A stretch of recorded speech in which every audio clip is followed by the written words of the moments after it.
خۆشەویستانی کورسات نیوز سڵاوتان لێبێ لەگەڵ هاوکارانم بەیەکەوەم شەو بەرنامەی ڕەهەنتان پێشکەشەکەین. دوێنێ کۆمەڵێک کۆبوونەوەی چڕ و پڕی سیاسی و حکومی لە بەغدا ئەنجام درا. ئێستا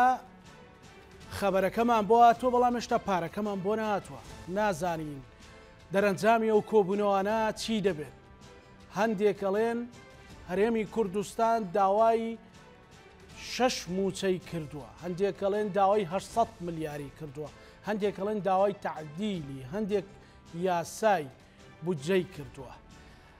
ئەوەی کە گرنگە ئەوەیە کە ئێستا موچەخۆری هەرێمی کوردستان گیرفانی بەتاڵە و لە مانجی نۆیە موچەی مانجی حوتی وەرنەگرتووە. بزانین یەکشەممە خەبەری خۆش لە بەغداوە گاتە هەرێمی کوردستان، بەڵکو هەفتەی داهاتوو هەفتەیەکی یان شەپۆلێکی دابشکردنی موچە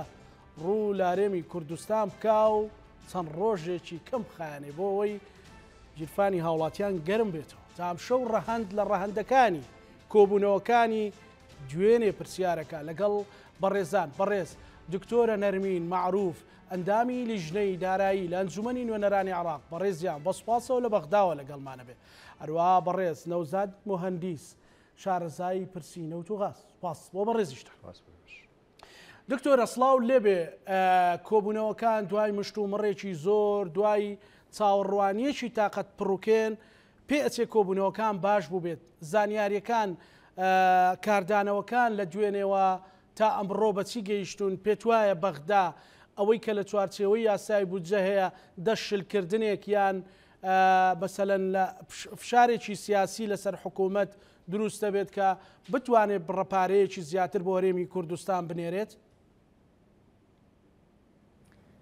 زۆر سپاس کاکزانا، سڵاو لە بەڕێست و لە کاکنەوزاد و لە سەرجەم بینەران و بیستەرانی کورسات نیوز. دیارە بابەتی موچەی فەرمانبەرانی هەرێمی کوردستان و تەواوی شایستە داراییەکانی هەرێمی کوردستان لە دەرەنجامی جێبەجێکردنی یاسای بودجەی فیدراڵی و ئەو دەرەنجامانەی کە لێ کەوتۆتەوانێ بابەتێکی گفتوگۆکانی سەرەکی گفتوگۆکانی شاندی هەرێمی کوردستان بۆ دوێنێ لە سەردانەکانیان بۆ سێ سەرۆکایەتەکەی عێراق و لایەنە سیاسیەکان و بە درێژایی ئەم هەفتەیەش لە پەرلەمانی عێراق ئێمە وەکو لیژنەی دارایی و فراکسیۆنە کوردیەکان لە باڵێن جموجۆڵێکی بەرفراوە نبووین لەگەڵ لایەنەکانی تری عێراقا بۆ دۆزینەوەی ڕێگەچاریەکی یاسایی و ژمێریاری بۆ ئەم پرسە گرنگەی کە پەیوەستە بە ژیان و قوتی فەرمانبەرانی هەرێمی کوردستان و کە زیاتر لە 2 مانگە موچەیان وەرنەگرتووە. دیارە ئێمە لە سەردانەکانمانە لە ماوەی ئەم هەفتایە و بە تایبەتی لە لیژنەی دارایی لە میوانداریکردنی وەزیری دارایی حکوومەتی فیدراڵ و لیژنەی دانوستانکاری حکوومەتی فیدراڵ لەگەڵ هەرێمە و کۆمپانیای سۆمۆ و شاندی وەزارەتی نەوتی عێراقی لە ماوەی ئەم چەند ڕۆژەی ڕابردووە شتێکمان لەلا ینی دروست بووە. ئەو شەوەیەکەوە لایەنی بەرامبەریش هەست دەکات کەوا خەلەلێک هەڵەیەکێ لە ناو دەقەکانی یاسای بودجەیە کە پێویستی بە چارەسەرکردن هەیە بە پێداچوونەوە هەیە، چونکە بەپێی ئەو دەقانی کە لە ناو یاساکەیە هاتووە ڕەنگە لە ماوەی ڕابردووشە زۆرمان قسە لەسەر کردبێ وای کردووە کەوا پشکی هەرێمی کوردستان وەک ئەوە نەبێت کە لە ناو یاسایە دەنگی بۆ دراوە و دیاری کراوە کە نزیکەی زیاتر لە 16 تریلیۆن دینارە، بەڵکو ئەوەی کەوا بە هەرێمی کوردستان بەڕەوا ئەبینرێ لە ڕووی فعلیەوە زۆر کەمترێکە کە بەشی دابشکردنی موچەی نەکردو ئەو دەرەنجامی لێکەوتۆتەوە کەوا زیاتر کوتمان لە 2 مانگە موچە دابش نەکراوە. هەر بۆیە ئێمە لە سەردانەکانمانە بۆ لایەنە سیاسیەکان و لە گفتوگۆکانمانە لەگەڵ وەزارەتە پەیوەندیدارەکانی جێبەجێکردنی بودجە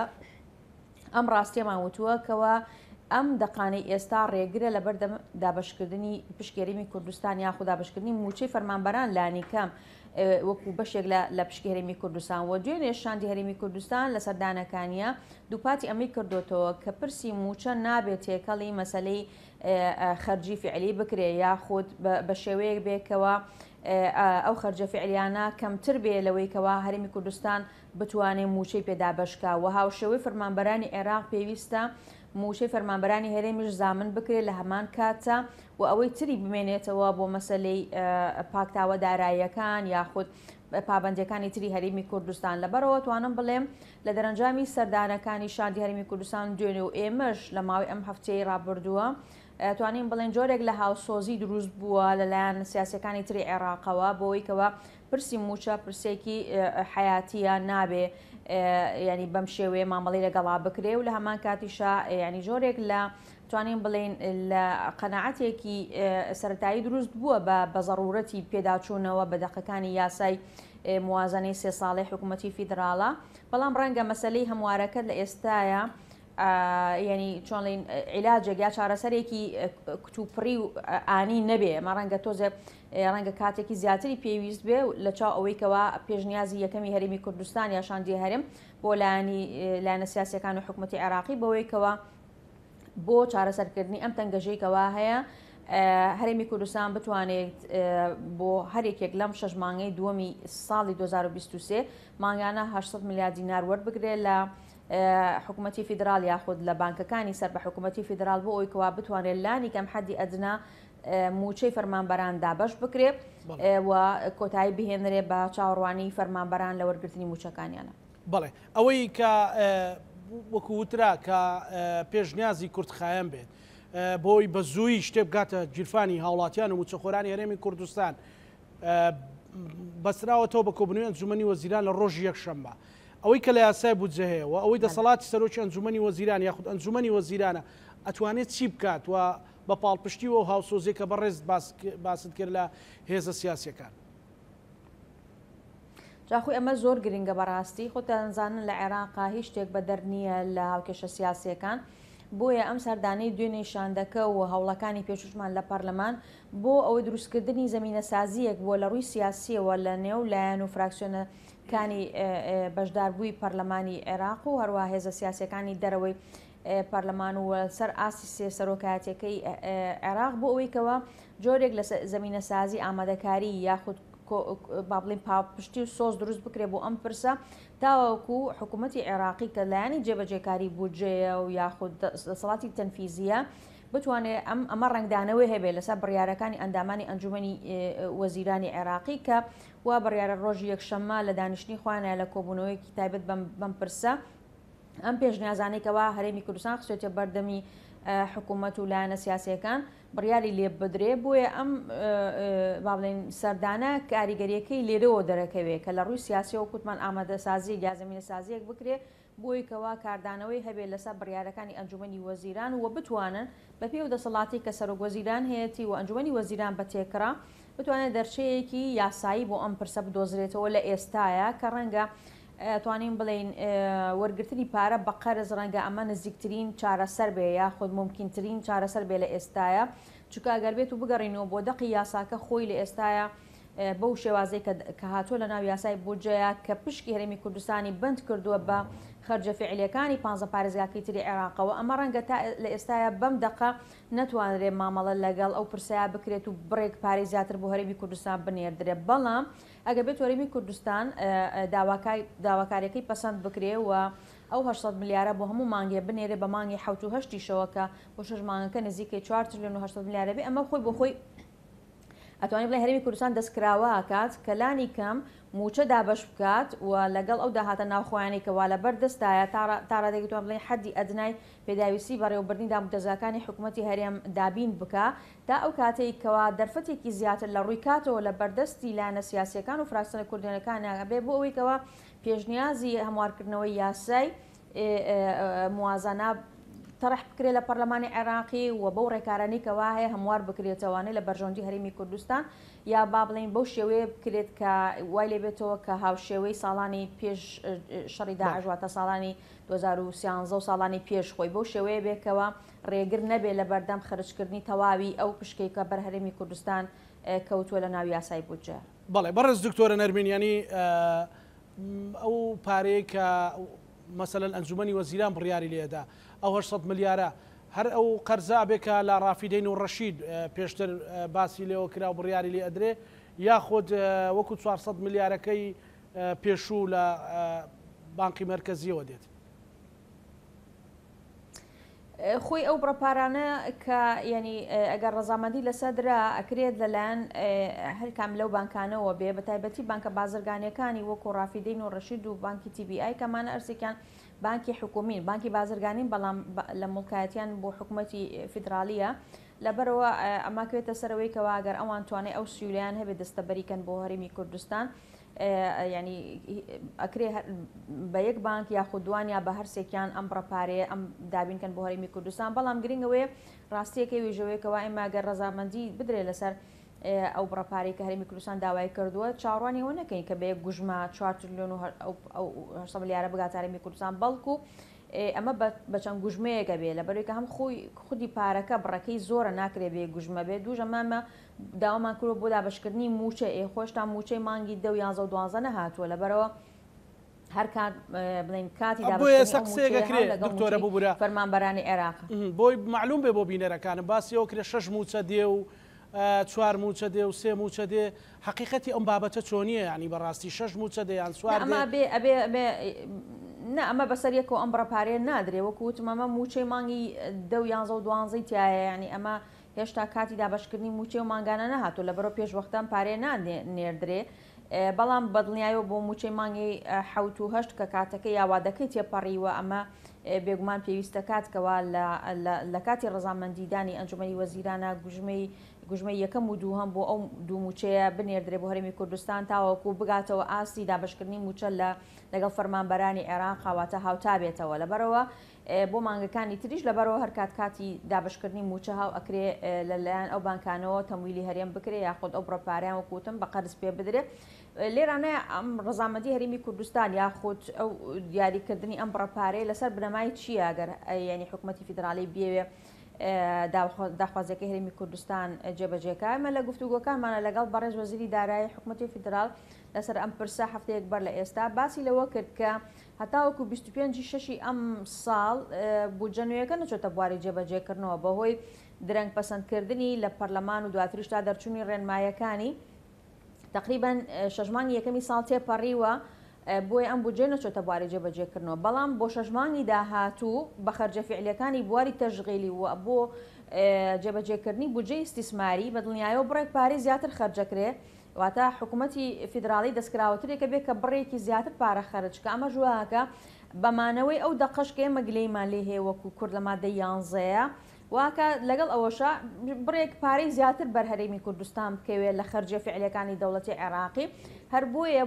بۆ کۆتایی ئەم ساڵ تا کۆتایی ئەم ساڵ چاوەڕوان نەکرێت پشت هەرێمی کوردستان بگاتە نزیکەی تریلیۆنێک مانگانە و ئەگەر بێت و هەرێمی کوردستان لە ئێستاوە مانگانە 800 ملیارێک وەربگرێت ئەکرێت تا کۆتایی ساڵ ئەو پاکتاوە دارایی بکات لەگەڵ حکوومەتی فیدراالی و ڕەنگە شتێک زیاتریشی بۆ بمێنێتەوە لە کۆتایە بەڵام ناکرێت ئێمە پرسی موچە بە هەڵواسرایی بێڵینەوە تا ئەو کاتێکەوە ئەم داهاتە تحقیقە بێت لە کۆتایی ساڵە ئێمە بە یەک جا پارەکە وەرگرین و دابەشیکەین بۆ موچە بەڵکو لە پێشەوە ئەکرێ ئەم بڕەپارەیە وەکوتم وەکو هەرێمی کوردستان داوای کردو وەربگیرێ دواتر ئەو پاکتاوە داراییە بهێڵێتەوە بۆ کۆتایی ساڵ وەلامان کاتی شاوکڕە پارەڵێل یا هاوتەری لە داهاتووە کار لەسەرەوە بکەین چۆن هەمواری یاساکە بکەینەوە دەستکاری ئەو دەقانە بکەین کە بۆتە بەربەست لە بەردەم پشکێرمی کوردستان بە تایبەتی کە ئەم یاسای موازنێ بۆ 3 ساڵە واتە ناکرێ ئێمە چاوەڕێکین تا یاسایەکی کە لە ساڵی 2026 دەرەچێ ئەو کاتە گۆڕانکاری بکەین بەڵکو لە ئێستاوا بێ ئیش لەسەرەوە بکەین بۆ ساڵی داهاتوو دواتریش ئەو هەموارە لە ناو یاساکەیە بکرێ بە تایبەتی ئەوەی کە تایبەتە بە حەسەی هەرێمی کوردستان لە مادەی 11. بەڵێ دکتۆرە لەگەڵ ما بمێنیتەوە سوپاس دەکەم کاک نەوزادیانی ئەم دەرەنجامی و کۆبنوێت چۆن هەڵەسەنجێنی چۆنەی بینی بە تایبەتی کە خەڵک مانجۆ و بێموچێ بە دڵنیاییەوە سوپاس بۆ جەناب چیش و سڵاو ڕێزمێ بۆ خوشکی بە ڕێزم دکتۆرە نەرمین لە بەغاوە خۆی کۆبوونەوەکان حتمما زەرور بوو و بەڕێی منە بۆە زووتریش بچوونە چونکە خۆتان زان کێشەکە لە مانگی سێوە دەستی پێ کردووە لە 26 سێوە نەوت هەرێمی کوردستان فرۆشراوە لە 4 ڕێکەوتێکی سیاسی واژۆ کراوە لە بینی هەردوو سەرۆگۆزیرانە بۆیە دەکراکە لە مانگی چوارەوانێ نەگاتە ئاسەوە 5 مانگی ڕێکە تقریبان تۆ خاوە خاو یاخود هات و نەهات و نەکرا و جێبەجێ بوو ئەمانە بەڕاستیەوە شتێکی زۆر خراپەم من بۆ خۆمان هەمومان لە بیرمانە تا کێشەکان ئەوەندە توند نەبێتەوانێ ناچن بەدەمیەوە بە جدیات هەمووشە لە شەڕی ڕاگەاندن زۆر تون دەبێ قسە و قسەڵۆک بەرامبەر یەکتری زۆر تون دەبێ ئەوسا دەگەنە ئەوەی کەوا فشارە نێو دەوڵەتەکان ناوچیەکان لەسەر هەموو لایەک بێت ئەوسا وەکۆڵن پند لە ئەو ڕۆژگارە وەرگن بە هەر حاڵ ئێستاش نەچوە بچێ وەکو دکتۆر نەرمین باسی کرد جنابی حسابیە و شارزاتە لە من بە خیبرەی وەزیفەی خۆم هەندێکشی حسابی فێربوو وەکو مدیر دائیرەیەک ئەو جنابی پسپۆرە دەکرێت تۆ ئێمە هەمومان دەزانین یاسای بودجێژ نەبێت کە دواکەوتۆ لە پەسەندکردنا هەمیشە لە 12 بودجەی ساڵی ڕابردوو جێبەجێ کراوە و ئەولەویەت هەمیشە بۆ موچە بووە دواتر بۆ خەرجیە زەڕورەکانی کە بووە دەکرێت ئێستاش ئەوەکو جەنابی فەرمووی دوای یاسای بودجەکە و دوای پەسەندکردنی بە 2 مانگ و ئەوانە دەکرێت ئێستا بڕە پشکەکانی هەرێمی کوردستان زۆر بە وازحی ئەوەی ئەمانگرێتەوانێ دابین بکرێ و ئەگەر زیادەیەک بوو یا کەمێک بوو دەکرێت لە ماوەی ئەم 6 مانگیاتانی هاتی ساڵ جەنابی ئەزانێت غەڵقی حساباتی ساڵانە ئەچێتە سیوێکی 5 ساڵی داهاتوشەوە دەکرێت تۆ هەچی ئەم کەموزیایە هەیە لە بینی یەکتریا لە ماوەی ئەم 6 مانگیاتە ساڵی مانگی 5 داهاتوش پاکتاو بکرێ بەڵام نەکرێتە ئەوەی کەوا بەداخەوانێ یاسای بودجە هەر لە سەرەتاوە لە عێراقەوانێ ئەوەندەی مەسەلە سیاسیەکە بووە نەمەسەلە یاسایەکە هەژمونی هەبوو نەمەسەلە ئابووری و ئاوەدانکردنەکە و خزمەتگوزارێکە هەبووە ئێستا من سەیرم لەوەی هێتکەوە جەنابی دکتۆرە نەرمین و هەموو برادرانی خۆمان کە باسی ئەو خاڵاکەن بەسەریانە تێپەڕبوو لە یاسای بودجە کە ئێستا بۆتە مەعزەڵەیەک و چارەسەر ناکرێت چارەسەرەکەی ئەوەیە ئەبێ لە ڕێگەی دانیشتنی پەرلەمان و هەموارکردنی ئەم یاسایەوە من ڕام وایە ئەگەر جەنابی دکتۆرە نەرمین جوهود بکەن وەکو فراکسیۆنە کوردیەکان ئەم هەموارکردنە لە دانیشتەکانی داهاتوی پەرلەمانە جێبەجێ بکرێ بۆی تەنانەت نەچێتە ساڵی 2024 و ئەم غەڵەتە تێپەڕ نەبێ و تۆخ نەبێتەوە چونکە کەسمان ئەم قسەیەکەم حەز ناکەم ئینشاڵڵا بە ڕەشبینی ببینین کە هیچ لایەک هیچ دەسەڵاتێک لە عێراقا گرنتی 6 مانگی کە ناکە گرنتی مانگیش کە ناکە گرنتی ساڵی داهاتوو ناکە بۆیە بەڕاستی حەقا ئەم هەڵانە بەسەرا ڕۆیشتون پێتوا بۆ هەڵە بۆ یان تەفسیرکردنەکەی والله زۆر جارڵی یەکترە بەداخەوە قسەکە وایە تۆزی هەندێک شتێم مەتاتیەن مەسەلەن واللهی مەتاتی نییە خۆی وەکوتم یاسا زۆر لایانی هەیە خۆی ڕاستە لایەنە یاسایەکەی ئەوە یاسایە و بیاسا و قانونیەکان دەورە بینن بەڵام زۆر جارانیش زمانەوانی زۆر مهمە لە تێگەیشتنی سەر و بۆرەیەک زەمە و فەتح و کەسرەیەک واوێکی عەتف و نازانمیایەکی مەجرور و چیچی هەموو ئەوانە ماناکانە گۆڕێ بۆیە بەڕاستی برادرانی ئەمە لە هەموو فراکسیۆنەکان بەبێ جیاوازی دەبێ زۆر ورد بن لە مەودوا واگەر خۆشیان زمانزانێکی باش نەبن دەبێ ڕاوێژکارێکی زمانەوانی عەلەقەل هاوکاریان بێ خۆمە پەلەپەلەکردنیتیانی خۆمان بینیمان ئەم هەموو گفتو گۆتوندانە پێم وایە 6 مانگ 4 مانگی خایەن لەبەرەوە تۆ دەتوانیت فریا خۆت کەویت و بەسەر تا تێپەڕن بێ بە هەر حاڵ ئێمە ئینە سەرەوەی کەوا جوودی ئەم وەفدەی هەرێمی کوردستان بە یەک و یەکگرتووی هەڵنگاوێکی زۆر باشە زۆر دڵخۆشکەرەیە لە دوێنێەوە خەڵک هێشتا دەردی جەنا بدوتت لە پێشەکی پارەکەمان نەگەیشتوێتە بەس خەبەرەکەمان بیستووە دڵمان خۆشە بەوەی کاواکەن من بۆ خۆم وەکو خوێندنەوەیەک لە سەردانەکان جناب دەزانیت ڕئیسی حکوومەت محەممەد شیع سوودانی قەرارێکی قەتعی لەلانیە و تەنانەت لە قسەکان و لە وەڵامەکانیشە هەر دەگەڕێتەوە بۆ ئەنجومەنی وەزیران هەمومان دەزانین حکوومەتێکی لاوازە حکوومەتێکی ئیتلافیە بۆ خۆی نە حیزبێکی گەورەی لە پشتا و نە فراکسیۆنێکی گەورەی پەرلەمانی لە پشتا بەڵام دڵخۆشەکە لەوەیە کە سەرکردە سیاسیە باڵا دەست و گەورەکان و خاوەن هەژمونەکان بڕیارێکی زۆر باشیان نا منوتەکانی نووری مالیکی جۆلێ بوو زۆر باش بوو حەیدەر عەبادی زۆر باش بوو کە ئەمانە باڵا دەستن بکاکە کە هادی عامری زۆر باش بوون هەمویان بە عام شێوەیەکی باشیان ود من بۆیە دڵم بەمانە خۆشە بەداخەوەم حەقیقەتاڵێم ئیتر هەنگێک کەس بە چۆن لەکەی هاتۆلێکی هاتەوە هەمووم بە سەرکردە سیاسیانەی شیعە کە باڵا دەستن لە عێراقا ئەژمون و ئەوەی ئێرانیان بەسەرەوەیە ئێمە بە هەنگاوێکی زۆر زیرەکانە لە حکوومەت هەرێمی کوردستان و سەرکردە سیاسی هەرێمی کوردستان بەچووری دوو وەفدی گەورە بۆ ئێران بەنهێنی و بە ئاشکرا بە وەفتەکەی یەکێتی نیشتوانی کوردستان بە سەرکردایەتی سەرۆک پاڤڵ تاڵەبانی چوە ئێران هەم بۆ ئەم ناحیە ئەمنیانە بوو و هەم بۆ خاوکردنەوەی ئەو گژی و ئاڵۆزیانە بوو کە ئێران بەتەما بوو لە بەرامبەر هێزە ئۆپۆزیسیۆنەکانی کوربیکا لە هەرێمی کوردستان بۆیە خاوکردنەوەی ئەوە زیرەکانە بوو وە سوپاسی هەمووی هێزەکانی شۆڕژێڕەکانی کوردی ڕۆژهەڵاتیەکەین کە بە ڕۆحێکی ڕیاضی و وەرجی و کوردانە و خەمخۆرانە وەریانگرت و بەڵە دیبلۆماسیانە وەریانگرت نەکەوتنا ئەو بەرەوە کەوا توندوتیژی و ئەوانە بکەن بەڵکو بەهێمنی قۆناغەکان تێپەڕ کرد ئەمە ژوای کرد کە بە شێوەیەکی ئام ئێران لە ئەم هەنگاوانەی سەرکردایەتی سیاسی لە هەرێمی کوردستانە ڕازی بێ و لەوێشەوە خۆشمان دەزانین ئیعازێکی بەنهێنی بێ یا بە ئاشکرا بێ یاوێتی بۆ برادرانی شیعی باڵادەست لە عێراقا بۆیە خاوبوونەوەیەک هەیە بۆیە هەموو ئومێدەکان لەسەر کۆبوونەوەی ئەنجومەنی وەزیرانە طبعاً کۆبوونەوەی ئەنجومەنی وەزیران جەنابی دکتۆر نەرمین خۆیزانێ حکوومەتێکی ئیتلافیە هەر یەکە لەو هێزە سیاسانەی کە باسمان کرد بە 2 وەزیر و 3 وەزیر و 4 وەزیر بەشدارن کە بڕیارێکی سیاسی هەبوو لەلایەن سەرکردایەتی سیاسی حیزبەکانیان و حتمەن ئەوانیش پابەند دەبن پێوەی ئەمە خۆشبەختانەیە کە قەرارێکی ئیجماع هەبێ لە ئەنجومەنی وەزیران چکۆکو دکتۆر نەرمین باسی کرد یاساکە لە پەرلەمان دەرچووە تا هەموارکردنیەکی کە پەرلەمان هیچ دەورێکی نابێ تەنها ئەوەیە دەسەڵاتی جێبەجێکردن کە حکوومەتە دەبێت یاساکە جێبەجێکە و شێوەیەکی یاسایی و ئوسوڵی و دوور لە مەسەلەن دەرچوون لە یاسا بنەڕەتیەکان و بنەما بنەڕەتیەکانی دارایی پێویستەکات جێبەجێ بکرێت جا ئەگەر بە شێوەیەکی قەرزە کە من لەگەڵ قەرزانیم دکتۆر نەرمی زۆر باشزانێ قەرز سوودیە و یانەوەی هەیە و ئەمانە قورسن بە شێوەیەک لە شێوەکان ئەو پشکەی کە بۆ هەرێمی کوردستان دیاری کراوە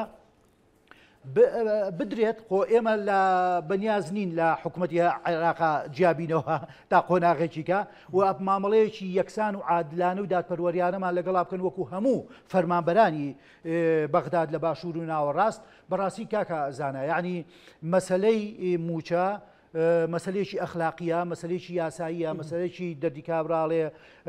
ئەوەیە ویژدانیە کە دەبێت هەموو دەسەڵاتدارێک ئەمە جیاب بکاتەوە لە هەموو ململانە سیاسیەکان نەیکاتە چەکێک بۆ برسیکردن بۆ ڕەزیلکردن بۆ ئەوەی هیچ یەکێک لە هاوڵاتیەکانی خۆی ئەمە ئەو هەنگاوانەیە کە زەرورە واچوونەکە و هاتنەوەکە دڵخۆشکەرە هیوادارم منم قسەیەژەکەم هیوادارم ئەم یەک و یەکگرتوێنمان تەنها لە بەغدا نەبێ چونکە ئەوەمان لەبیر نەچێ ئێمە چەند لە هەرێمی کوردستانە یەک و یەکگرتوو بین لە حکوومەتی هەرێمی کوردستانە یەک و یەکگرتوو بین یەک هەڵوێست یەک دەنگ یەک ئەوە بین لە هەموو مەسەلەکانە دەتوانین سەرکەوتن بەدەستبێنین مۆکوتم خۆ هەنگاوێکی زیرەکانی سەرکرداسیاتی حکوومەت هەرێمی کوردستان لە بەرامبەر ئەو کێشەی ئێرانە توانیمان سەرکەوتنێکی باش و دیبلۆماسیەتێک و هەنگاوێکی زیرەکانە بنین ئەم چوونەمان بۆ بەغداد هەنگاوەکەی هێندەی تر دڵگیرتر کرد بۆیە نەبێتە هۆی ئەوەی کەوا ئەوە ئەڵێن مەسەلەیەکی کوردەواری هەیە دێهاتێک هەیە لە کوردەواری خۆمانە ئەڵێن لە ناو دێهاتەکەی خوا لە سنوور دیاتەکەی خوانە ململانێکی تون دەکەن دوژمناتیەکەن بەڵام کە چوونە دەرەوەی سنوورەکە یەک و یەکگرتووە من لە بەرامبەر دوژمنەکانیانە من ئەمە با پێچەوانە بکەینەوە نەوەڵا لە ناوەوە یەک و یەکگرتوو بین لە پێشا دواتریش لە دەرەوە هەم یەک و یەکگرتوو بین و ئەمەش ڕنگدانەوەیکی زۆر ئیجابیە بێ بۆ ئێستا بۆ ئایندەشمان زۆر باش شەگەڕێ وڵات بەڕێز دکتۆرە نەرمین ئەمڕۆ لە دوای ئەوەی کە شاندەکە گەڕاوەتەوە و ئەو دەنگ و باسانە يعني ئەوەی کە لە هاوڕێکانت لە لیژنەی دارایی مستەفا سنێت تویتێکی کردبوو لە هەرچەندە تویتەریش نەماوە لە ئێکس و باسی لەو سەردانە کردو بە نەوعێک لە نەوعەکان و پێت وایە ئەمە دەنگی لێ دێت یان ئەکرێ بڵین یەکشەممە قەرارێکە درێکە لە بەرژەوەندی هاوڵاتیان بێ بەڵێ کاکزانە ڕاستێکەی بەر لەوەی وەڵامیان پرسیایی جەنابەت بەمەوە پێم خۆشە سەرنجێک لەسەر قسەکانی بەڕێز کاکنەوزاد بم لەگەڵ ڕێزم بە وتەکانیە سەبارەت بە ئەم دەقیقە لە ناو یاسای بودجە هەیە ئەمە هیچ علاقەی بۆ نییەکەوە یعنی کێشەی زمانەوانی هەبێ پەرلەمانتاران یاخود پسپۆریان نەبێ بەڵکو ئەم بابەتە ڕاستیەکەی ژەوەیەکەوە ئەم دقیقەوە ئیزافە بووە یاخود هەیە لە ناو یاسای بودجەیە مادەی 11 کە حسەی هەرێمی کوردستانی بند کردووە بە ئینفاقی فعلی حکوومەتی عێراقیەوە ئەمە لە ساڵی 2015ەوە ئیزافە کراوەتە ناو یاسای بودجەوە واتە هی ئەم خولەی پەرلەمان نییە تاوەکو بەسەر ئێماتیە پەڕی بێ بەڵکو ئەمە لە 2015 کاتێکە پەیوەندی لە بینێ ئەوان هەرێم و بەغدایان نەبووە واتە پشکی هەرێمی کوردستان لە بەغداوە نەنێردراوە ئەم دقا لە خولی سێهەمی پەرلەمانە ئیزافە کراوە لە بودجەی ساڵەکانی دوای ئەوەش هەمان دقەکە دووبارە بۆتەوە بەڵام تا ئەم ساڵ تا ئەم کاتە ئەم کاریگەری دروست نەکرۆ یاخود تێست نەکراوە لە بەرەوەی کۆکوتم ئەمە توانی بڵین یەکەم ساڵە لە دوای شەڕی داعشەوە هەرێمی کوردستان پشکی خۆی لە بەغدا وەرەگرێ بووە بە فعلی کاتێک کە ئەمە تێست کرا ئەم دقە دەرکوت کە ئەمە خەلەلێکە لە ناو یاسای بودجەوە هەتەنانە لایەنە پەیوەندیدارەکانی عێراقی شەست بەواکەن کە خەلەلێکێ لە دەقی یاساکەیە ئەمە پەیوەندی بەم خولەوە نییە وەکوتم نەگوی بەسەرماناتیە پەڕی بێ بەڵام حقیقەتێکی شەیەکە پەیوەستە بەم خاڵەوەی ژەوەیەکەوە لەسەروبەندی ئەم گفتوگۆی یاسای ئەم یاسای موازنەیە ئەگەر بیرت بێ جەنابەت ئێمە هەر لەم کەناڵە بەڕێزەی کورساتەوە لە میدیاکانی تریشەوە چەندین جار باسمان لەم بابەتە کرد لە ناو یاسای بودجەیە کەمە ینی کاریگەریەکەی نگەتیڤە بێت لەسەر پشکی هەرێمی کوردستان، بەڵام ئێمە لە بارودۆخێکا یاسای بودجەمان پەسەند کرد لە پەرلەمانی عێراق کە ئەتوانین بڵێن ماڵی کورد زۆر پەرتەوازە بوو، زۆر ناڕێک بوو، لە هەمان کاتە حکوومەتی عێراقی وەکو باڵادەستێک دەرەکەوت لە دوای بڕیارەکانی دادگای نێوژیوانی پاریس سەبارەت بە بردنەوەی دۆسیەی نەوتی هەرێمی کوردستان و ڕاگررتنی هەناردەکردنی نەوتی هەرێمی کوردستان کە ئەتوانین بڵێن لەو بارودۆخەیە هەرێمی کوردستان تەرەفێکی لاواز بوو لە بەرامبەریشە عێراقێکی باڵادەست یاخۆت لە ناو پەرلەمانیشە بیرمان نەچێ ئێمە وەکو کورد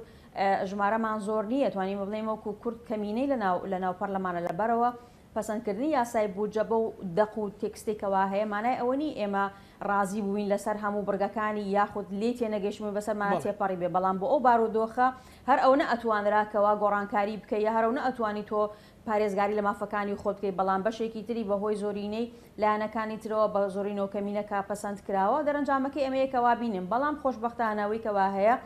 ئێمە ئەگەر چێمە کاریگەرێکی خراپی دروست کردو لەسەر ڕەوشی موچە خۆران لە هەرێمی کوردستان، بەڵام دەرکەوت بۆ لایەنەکانی تری عێراقیش کە ئەم دەقانەی کە ئیزافە کراوە لە ساڵی 2015 بۆ یاساکە لە ئەرزی واقعا کاریگەریەکی خراپی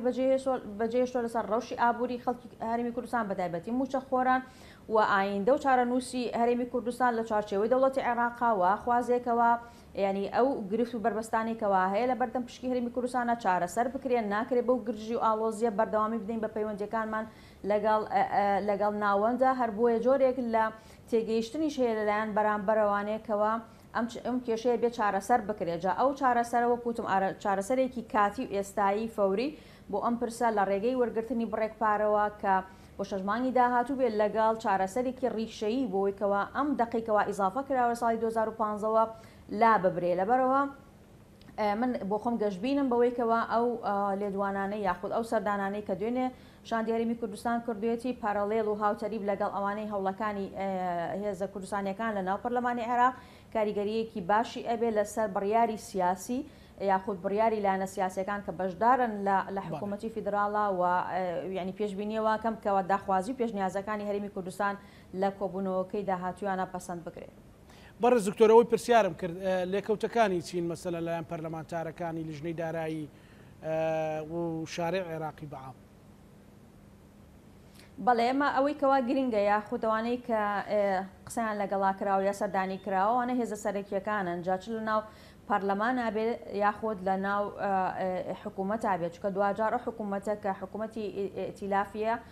واتە زۆربەی زۆری لایەنە براوەکانی ناو هەڵبژاردننی ئۆکتۆبری ساڵی 2021 پێکیان هێناوە ئەو حکوومەتە ینی با بڵێن ئەو ڕنگدانەوەیە کە لە ناو حکوومەتە کابینەکەی پێکهێنراوە بە کوردیشەوە بۆیە کاتێک کە هەڵوێستی لایەنە سیاسیەکان ئەرێنی بوو بێ بەرامبەر بە ئەم پرسی موچە کابێ بەدەر بکرێت لە هەموو کێشە و گرفتەکان و ململانەیە سیاسیەکان مانای وایە ئەتوانین بڵێن بەغێر مباشر حکوومەتیش ئەو هەڵوێستە ئەرێنیە ئەنوێنێ لێرە و لەوێژمە تۆ دوجار ینی لە هیچ شتێک لە 100% نییە لێرە و لەوێژ هەندێک دەنگی ناڕازی هەیە کە دژن بە ئەم ڕێکەوتنانە دژن بە مافەکانی خەڵکی کوردستان یاخود بە ڕێکەوتنی هەرێم لەگەڵ بەغدایە لێرە و لەوێژ ئەم جۆرە دەنگانە هەر ئەبیسترێ مانای ئەوە نییە کە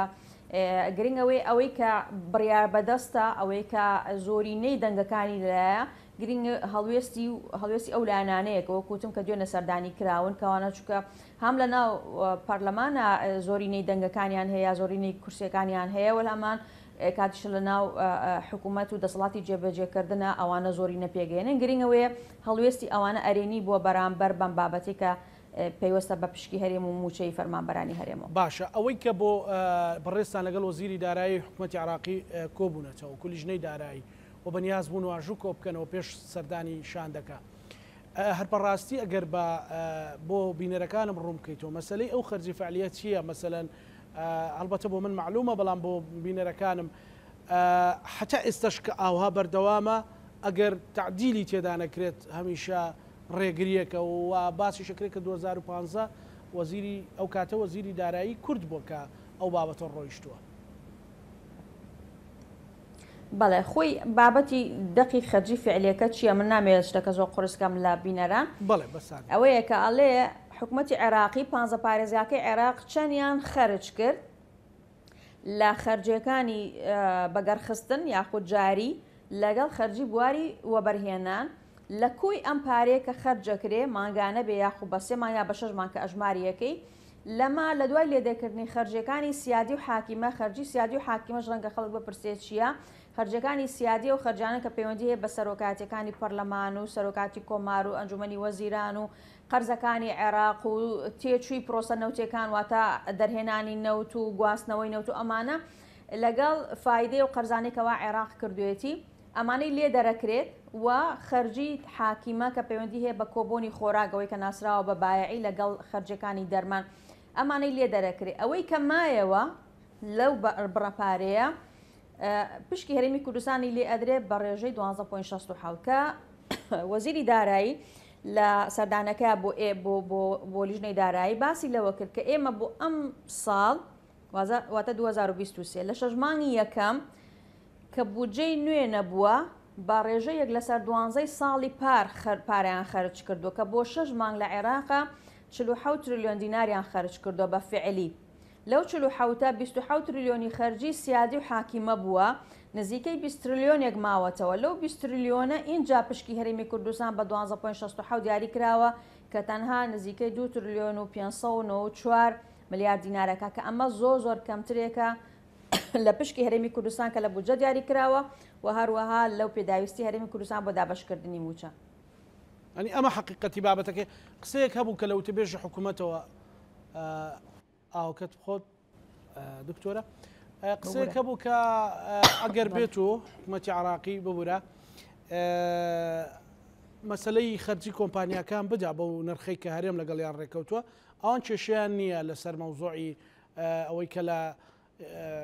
لە دوای خەرجی حاکیمە و سەلەن سیادی پشتی هەرێمی کوردستان دیاری بکرێ تا ئێستا ئەم بابەتان هەروە خۆی ماونەتەوە وانە لە ڕووی قانونیەوە جامە کێشەیەکی تری ئەمە کێشەیەکی ترە کە کەمتر ڕەنگە تشکی خراپێتە سەر لە ناو پشکی هەرێمی کوردستانە کە تێچووی پرۆسەنەوتیەکانی دەرهێنان و هەناردەکردن و گواستنەوەی لە هەرێمی کوردستانە زۆر بەکەمتر لە پێویستی و یاخود لە تێچووی ڕاستەقینەی هەرێمی کوردستان دیاری کرابێ عێراق هاتووە لە ناو یاسای بودجەیە لە دەقێکی ناو یاساکەیە لە مادەی 12ەیە ئەم بڕەپاری کە تەرخان کراوە لە بودجەیە بە 8690 دیناری عێراقی دیاری کردووە بۆ هەموو عێراق وەکو معدل وەکو متەوەسطێک بۆ تێچووەکان کەمە لە ڕاستیە زۆر کەمترێکە لە تێچوو پرۆسەنەوتیەکانی هەرێمی کوردستان کە ڕەنگە زیاتر لە $30 بێت لە هەندێک کێڵگەیە ئەمەش خۆی بۆ خۆی کێشەیەکی تر لە بەردەم پشکی هەرێمی کوردستانە چونکە کاتێک ئەو بڕەپارەیە خەرجەکە بۆ 400,000 بەرمیلەکەی نەوتی هەرێمی کوردستان بۆ نونەگەر نەوتە ناردەکرایەوە ئەمە کۆمپانیاکانی بواری نەوت لە هەرێما ڕازی نابن بەمە چونکە ئەمە زەرەرە بێ لەسەر ئەوان یا بێ هەرێمی کوردستان لە پشکەکەی خۆی ئەو فەرقەباتەوە یا تاو کۆمپانیا نابێت دواتر واز لە پرۆسە نەوتیەکانی گەڕان و دەرهێنان و هەناردەکردنی نەوتی هەرێمی کوردستان واز بێنن و ئەو کاتە ڕەنگە ڕوبەڕووی کێشەی یاسایی ببینەوە لەگەڵ ئەو کۆمپانیانە ئەمە خۆی بۆ خۆی کێشەیەکی ترە وەکوتم لە ناو یاساکەیە هەیە بەڵام کەمتر ڕەنگە تشکی خراپێتە سەر لەبەرەوەی کە هێشتا نەوتی هەرێمی کوردستان هەناردە نەکراوەتەوە لە ڕێگەی بەندەری جیهانەوە و هەمیش لەبەرەوەی کە کێشەی موچە زاڵترێکە لەسەر بابەتەکە چونکە پەیوەندی بە موچە خۆرانی هەرێمی کوردستانەوە دەنا ئەمەش هەروەکو تێگەیشتین ئێمە لە میوانداریکردنی کۆمپانیای سۆمۆ دوێنێ ئەمێکێکە لەو کێشانەی کە لە بەردەم پشکی هەرێمی کوردستانە هەیە کە ئێمە داوا ئەوەمان کرد کە پێداچوونەوە بکرێ بەم بەرگەی ناو یاساکەشە لە کاتی هەموارکردنەوەیە و تەنابن اقتراحی وەم کرد کە لە بری ئەو 8690 دینارە ئەکرێ معدلێکی کە بەکاربهێنرێ یعنی بۆ هەموو عێراق بەڵام ڕەچاوکردنی پشکی هەرێمی کوردستان لە بەشداریکردن بۆ 400,000 و تێچووی ئەو 400,000 و یاخود بۆ هەرێکێک لە ناوچەکانی عێراق کە لە ڕووی سروشتی جوگرافی و تایبەتمەندێتی ئەوانەی جیاوازیان هەیە لە باشوور یاخود ناوەڕاست یاخود هەرێمی کوردستان و باکووری عێراق بەگشتی ئەکرێ بۆ هەرێکێک لەم ناوچەوانە بەپی تایبەتمەندێتی خۆی تێچوویەکی دیاریکرا و بۆ ئەو پرۆسەنەوتیانە دیاری بکرێت وەکو تێکرا وەکو معدل ئەمەش دیارە ئەوان باسییان لەوە کردو جارێکی کە ئەمە دەسەڵاتی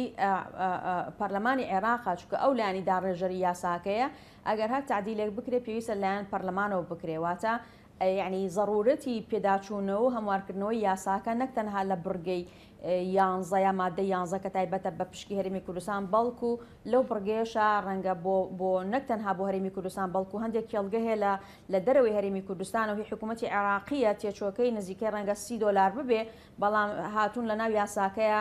باوەکوتم بە 1690 دینار ئەو تێچویان دیاری کردووە کەمە زۆر کەمترێکە لە تێچووی ڕاستەقینەی ئەو بەرهمێنان لەو کێڵگانە لەبەرەوە وەکوتم ئەمە بابەتێکە تەنها ئەم پێداچوونەوە ڕەنگە تەنها خواستی حکوومەتی هەرێم نەبێ یاخود ئەو دەقانە تەنها زەرەری لە بەرژەوەندەکانی هەرێمی کوردستان نایابێت بەڵکو بە حکوومەتی عێراقیش لە هەندێک جومگەیە ئەم یاسا کێشەی بۆ دروست کردووە بە دەلیلیەوەی کەوا حکوومەتی فیدرال خۆشی لەگەڵ دەرچوونی یاساکەیە سکاڵای تۆمار کرد لە دادگای فیدرالی لەسەر چەند مادە و بڕگەیەکی ناو یاساکە لەبەرەوە بێگومان هەموارکردنەوەی یاساکە پێداویستیەکە بۆ چارەسەرکردنی گرفتەکانی ئەم حکوومەتی هەرێم و هەروەها حکوومەتی فیدرال. بەڵێ دکتۆرە چەند خولەکەی شتە لەگەڵمان بێنیتەوە سوپاس دەکەم کاک نەوزاد. ئەمڕۆ وەزیری وزەی تورکیاوتی پشکنینی بۆ ڕێکانی نەوت تەواو بووە ئەوەی کە نەوتی هەرێمی پیاگوازرێت و ئێستا ئامادەیە ئەم پێشهاتانە پێدراوی چیمان ئەدەنێ؟ خۆی کاکە مەسلەی هەنارەی نەوت لە هەرێمی کوردستانەوە عێراقەوە بۆ تورکیا ئێمە چەند ئیسفادەی لەکەین و چەند داهاتمان زیاکە تورکیاش بەقەدەر ئێمە ئەگەر بەقەدەر ئێمە نەبێت نیوەی ئێمە ڕوبعی ئێمە ئیسفادەی لەکە خۆ نەبێت لە بەرچاوی کاڵی مەسەڵەن عێراق و هەرێمی کوردستان بێ و خۆتان دەزانن تورکیا موقعێکی جیۆستراتیجی جیۆ ئابووری زۆر گرنگی هەیە لە بینی ئەوروپا و ئاسیا و ڕۆژهەڵاتی ناوەڕاستا کە هەموو وەکوڵێن هەموو ڕێگاکان هەرە بێ بە تورکیا بڕوا بۆ ئەوروپا بۆیەوە شانس و ناوچەوانی خۆی هێناوێتی ئیدا ئەویش ئەتوانێت ئەم موقعی خۆی و ئەم بەرژەوەندی خۆی بگوازێتەوە هەموو ئەم هۆکارانە بۆ بەرژەوەندی خۆی و دەستکەوتی زیاتری خۆی چونکە تورکیا خۆتان زانین دەوڵەتێکی نەوتی نییە و دەوڵەتێکی غازی سروشتیشی نییە هەمووی لە دەرەوە دابین دەکا و ئەوانە لەبەرەوە ئەوەش سەرتاکی باشە وەکو جەناب دوتر وە بیرمان نەچێ پێم وایە سەرەتای مانگی دە پێنجی دە شەشیدا ئەردۆگانیش دێتە عێراق یەکێک لە مەسەلە گرنگەکان هەر مەسەلەی نەوت و ڕێکەوتنەکانە بەڵام وەکوتم من لە شوێنی کەشاوتومە جارێکی کە هەناردەکردنی نەوتی هەرێمی کوردستان بەو شێوەی چەند ساڵی ڕابرد هەرێمی کوردستان نە دەسڵاتیە بێ بەسەریدا نە لە ڕووی فرۆشتنەوە لە ڕووی دەرێنان و لە ڕووی هەنارەکردنەوە چونکە ئەوە دەکەوێتە مەسەلەی بینی عێراق و تورکیا و ئێمە خۆشمان بە خواست ویستی خۆمان بە زۆر بێ بە خۆشی بێ مەلەفی نەوتمان ڕادستی دەوڵەتی عێراق و کۆمپانیای سۆمۆ کردوتەوە بۆیە ئایندە گەشە و ئینسان نابێ ڕژبین بێ وەکو مەسەلە عەرەبیەکە التەفاعل بالخير والتجديد ئێمە هەموو کاتی هەر گەشببینین بەڵام ئەمە عەقڵیەتێک پلانێک و بیرتیژیەک و ئیدارەیەکی حاکم و ڕاشیدی باشیەوێ دوور لە ملبلانی ناشەرعی دوور لە ملبانی ناڕوا لە ناو خۆی خۆمانە یەک و یەکگرتووی نێوماڵی خۆی ڕێخستنەوەی نێوماڵی خۆیەوێ من حەزەکەم بۆ هەندێک خاڵ بابیرم نەچێ بەڕاستی یەکێک لە کێشەکانی کە چەند کێشەیەکە کێشەی گەورن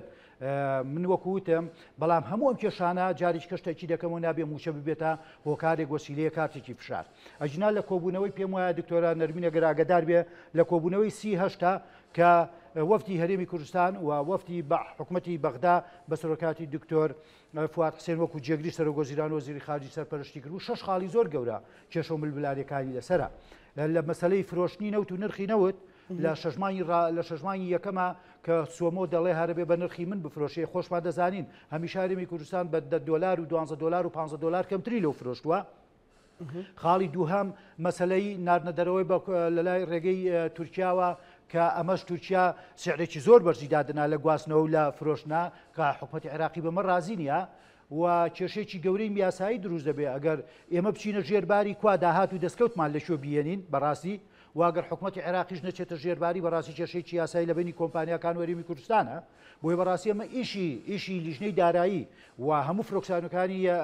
کووردا لە بەغا لە ناو حکوومەتە کام کێشانەیەک لا بکرێنەوە مەسەلەیەکی گەورە هەیە دکتۆرە نەرمین هەمومان دەزانین لە ساڵی 2004ەوە دەڵێن پاکتاوی حسابات لە بینی هەرێمی کوردستان و بەغدادا نەکراوە ئێمە بۆ کەی هەڵەگرن ینی ساڵ بە ساڵ ئێوە هەر دو ئاخرێ مەسەلەیەکی گەورە و گرنگیکە کە بیرم نەچێ مەسەلەی هێزی پێشمەرگەیە کاکە پێم وایە نازانم دەڵێن بودجێ هێزی پێشمەرگا کە لە دەستورە دانراوە هێزی پێشمەرگەی کوردستان بەشێکە لە هێزە وشکانیەکانی عێراق لە سوپای عێراق دەبێ موچەی وەکەوە بێ ئیمتیازاتی وەکەوە بێ چەک و تەقەمەنی وەکەوە بێ دێ ئەم خاڵانە زیندوو بکەنەوە ئێوەش لە بەرامبەر عێراقا ئێوە وەکو باسەکان موچەی پێشمەرگەیەک لەم هەرێمی کوردستانەیە $500 500,000 حشتی شعبی ملیۆن و 200,000 سوپای عێراقی ملیۆن و نازانم 250 بۆ 300. ئەی باشە دیکاکە وەرن ئێوەش وەکو کارتی فشار فراکسیۆنەکان لیژنەی دارایی بەڕێستان وەکو ئەوە لە ئەندامەکان سی ئەندامانەیە لە لیژنەدا ئێوەش ئەم خاڵانە ئیبراسکەن لە بەرامبەر ئەو هەموو داواکاری و تەڵە بەناڕەواکانی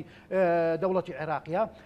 بەڕاستی حەقا وەکو وتم لەمە دوا شێت جیرانە پشتێنی لێ مەکەنەوە. یعنی ئەم قسەیە بۆ جەناب نییە دکتۆرە نەروین وان نەزانین لەگەڵ جەنابتان تۆ خوشی بەڕێز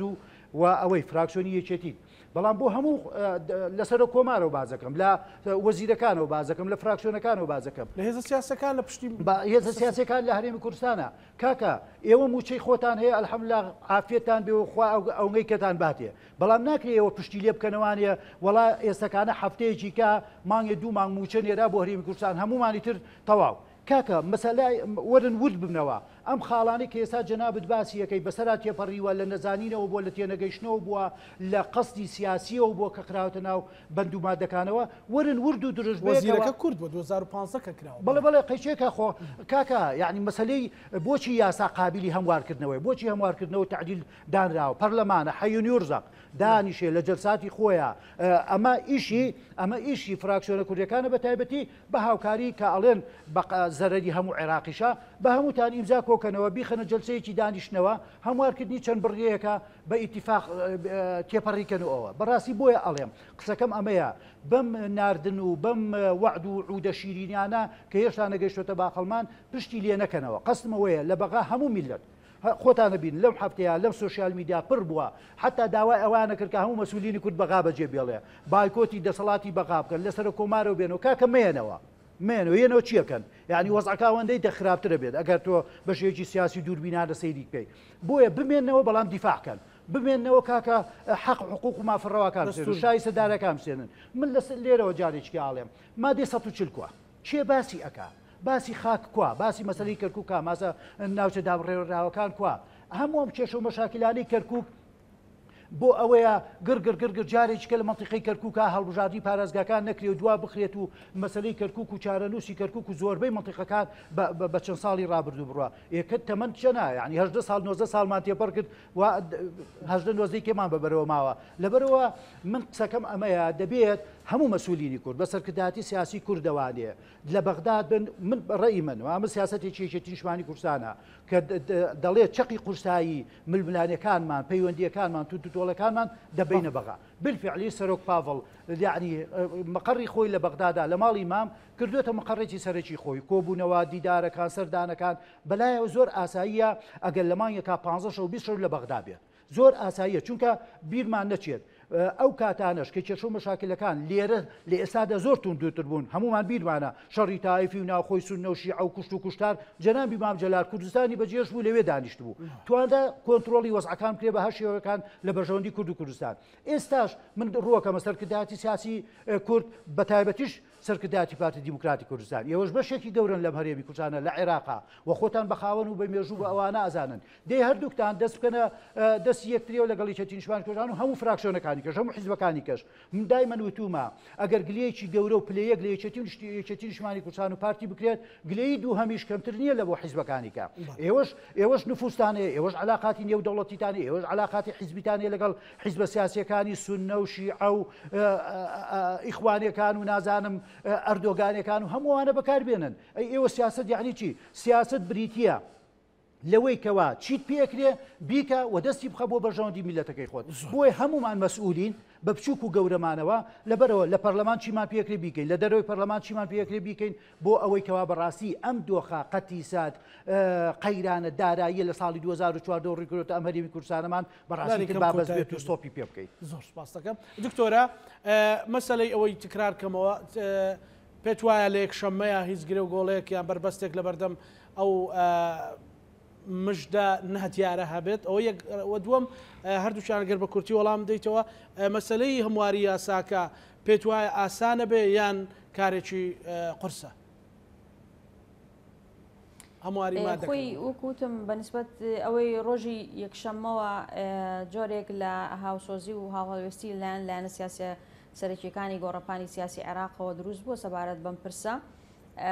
و ئومێدی واکرێن یا چاوەڕوانی واکرێکەوە هەڵوێستی ئەنجومەنی وەزیرانیش ئەرێنی بێ سەبارەت بەم پرسە و ئەو نەشی نەماوە بۆ یەک شەمە دەرەکەوێ و بەنسبەت هەمواری یاساکەەوە کوتم جۆرێک لە ینی تا ڕادەیە قەنەعەتێک هەیە لەلایەن هەندێک لە لایەنە پەیوەندیدارەکان جاش لەسەر ئاستی حکوومەت بێ یاخود ئەو لایەنە سیاسەیانەی کەوا قسەمان لەگەڵا کردوون ئەم بابەتەمان بۆشی کردوونەتەوانێ کەمە بابەتێکی یعنی گرنگ و مولحا ناکرێت لە بەتایبەتی یاسای بودجەکە بۆ 3 ساڵە و یاسای بودجەش دوجار وەکو هەر یاسایەکی تر بۆ تەنظیمکردنی ژیانی کۆمەلگای ئەگەر خەلەلێکی تیابێ کەم و کورتێکی تیابێ ینی زۆر ئاسایی ئەگەر هەموار بکرێتەوە لەبەرەوە پێم وانە یعنی مەسلەی ئەموارکردنەوە یاسای موازنەش ئەرکێکی یاخود کارێکی ئەستەم بێ ئەماوە تۆ سەرەوەی کەوە لەکووا لەو جونگانەی یا لەو مادانەی لەو بەرگانەیەکەوا کێشەی هەیە بیسەلمێنینکەوە بەو دەقانی ئێستا کێشەی هەیە و بەدیلی ئەوە چی بێ بۆ ئەوەیکەوە گرفتەکانی کەتیایەتی چارەسەر بکرێت جاچ بۆ حکوومەتی هەرێم بێ یاخود بە حکوومەتی فیدرال بێ بەڵام گرنگ دوجار بەنسبەت هەرێمی کوردستانەوە کۆدەنگی و یەکڕیزی لایەنە سیاسیەکان کاریگەری خۆی هەیە چونکە وەکو پێشترش باسم کرد ئێمە لە دۆخێکا یاسای موازنەی ئەمساڵ پەسەند کرا کە ماڵی کورد زۆر پرزە بوو زۆر پەرتەوازە بووین ئێمە لە نێوان خۆمانە بەتایبەتی لە نێوان دوو هێزە سەرەکیەکەیە و ڕووداوەکانی ناو پەرلەمانی هەرێمی کوردستان ئەمانە کۆمەڵێک گرفت بوون کەوای کردبوو پێگەی کورد لێرە کە خۆی لە خۆی ئاژماری کەمە لاواز بێرە بەرامبەر بەلایەنەکانی تر وجارێکی کەڵێمەوە مەسلەی دەرچوونی یاساکە بەم دەقانێکەوە ئێستا هەیەمانای ئەوە نییەکەوە ئێمە وەکو لایەنە سیاسیەکان یاخۆوەکو پەرلەمانتار فەرامۆشمان کرد بێر خۆتان ڕەنگە شایەتی ئەوە بن ئێمە نزیکەی 3 مانگ سەرقاڵی گفتوگۆکانی یاسای بودجە بووین بە تایبەتی ئەندامانی لیژنەی دارایی من بۆ خۆم 3 مانگ بە بەردەوامی لە بەغدا بووم و ئاگاداری وردەکاریەکانی ئەم بابەتە بووم بەڵام کۆمەڵێک هۆکاری هەبوون کە لەو سەر و بەندە وای کرد بۆ کوتم نامێ دووبارەیکەمەوە مەسلەی بڕیارەکانی دادگای ناوژیانی پاریس بڕیانەکانی پێشتری دادگای فیدرالی عێراق لەسەر یاسای نەوت و گازی هەرێمی کوردستان ناڕێکی ناوماڵی کورد و هەروەها ئەو با بڵین دەقە کۆنانەی کەوا پێشتر لە ناو یاساکەیا بوونی هەبووە بیریشمان نەچێ ئێمە نزیکەی 10 ساڵە دابڕانێک دروست بوو لە نێوان هەرێم و لە نێوان بەغدایە و ئەو گرفتە و کێشانەی کە لە 10 ساڵی ڕابردووە کەڵەکە بوو ڕەنگەمە کارێکی ئاسان نەبێت لە بودجە 1 ساڵە یاخود لە 1 خولی پەرلەمانە کۆتایی بۆ کێشە هەڵواسراوانەی 10 ساڵی ڕابردوو بهێنرێ بەڵام مهمەوێ نیەتەکان ئەگەر بێت و باش بێت نیەتەکان بۆ ئاراستی چارەسەرکردنی کێشەکان بێت بەڵام بەدڵنیایەوە لە هەردوو لاوەواتە نەک تەنها ئێمە دڵخوازی ئاشتی بین و لایەنەکەی بەرامبەرمان ئەوەی نەوێ یاخود بە پێچەوانەوە بەڵکۆ گەر هەت و نیەتێکی جدی هەبێت لە هەردوو لاوە و بە تایبەتی لە نێوان لایەنە سیاسی کوردەکانە ئەگەر کۆدەنگیەک هەبێ یەکڕیزیەک هەبێ و ئێمە لە بێزانیاریان نەهێڵنەوە ڕەنگە ئەمە دوێنێش باسم کرد یعنی یەکەم جار بوو کە شانتی حکوومەتی هەرێمی کوردستان بێتە بەغدا و پەیوەندی بکات بە پەرلەمانتارانەوەوانێ ئێمە لە هەموو ماوەی ڕابردووە لە هەموو سەردانەکانی شانتی هەرێمە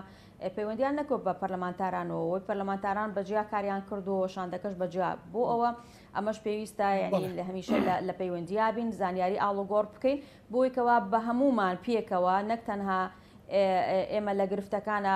ئەرکەکە لەسەر هەردوو حیزبی دەسەڵاتدار و بەشداربووی حکوومەتی هەرێم بێ و دواتریش لە خێر و خۆشیەکانە بۆ هەمووی بێ بەڵکومە پێویستەمە بە پرسیارەتی هەمومانە چونکە دوجار قواری هەرێمی کوردستان هەمومانی لە ئەستۆ گرتووە لە خۆ گرتووە و قوارەیە بە قوربانیدانی هەمومان دروست بووە و هەمووشمان پێویستە واجبە لەسەرمان بیپارێزین و پەرژەوەندەکانی بپارێزین کامەش بە دڵنیایەوە بە یەکڕێزی و بە کۆدەنگی و یەکدەنگیە بێ لە بەرامبەر لایەنەکانی ترە بەڵام بە بێگومان لە چوارچەوەی دەستوری عێراقی و بە گفتوگۆ نەک بە توندوتیژی چونکە بێگومان میلەتی ئێمەش ماندووە چیتر یعنی تەحمولیەوە ناکە هەر لە ململانێ و لە سراع و لە گرژی و ئاڵۆزی و شەڕابین بەڵکو پێویستەکە بە زمانی گفتوگۆ و زمانی سیاسەت و زمانی استراتیژیەتێکی دوورمەودا ئێمە پلان و بەرنامەمان هەبێت لەگەڵ هێزەکانی ترا لە خاڵەها و بەشەکانمانە کە کۆمانەکاتەوانەیە بۆ ئەوەی کە بەرژەوەندی هەرێمی کوردستان و خەڵکی خۆمانە بیپارێزین. زۆر سپاس بۆ بەڕێز دکتۆرە نەرمین معروف ئەندامی لیژنەی دارایی لە ئەنجومەن نوێنەرانی عێراق لە بەغداوە لەگەڵمان بووی. زۆر سپاس بۆ بەڕێز نەوزاد مهندیس شارەزای پرسینەوت و گا سپاس بۆ بەڕێزشتان. سپاس بینەرانی خۆشەویست لەگەڵ هاوکارانم بەیەکەوە بەرنامەی ڕاهنمان پێشکەشکردن ئێوە هەموو لایەکتان ئەمانەتی خوای گەورە بن خواتانە.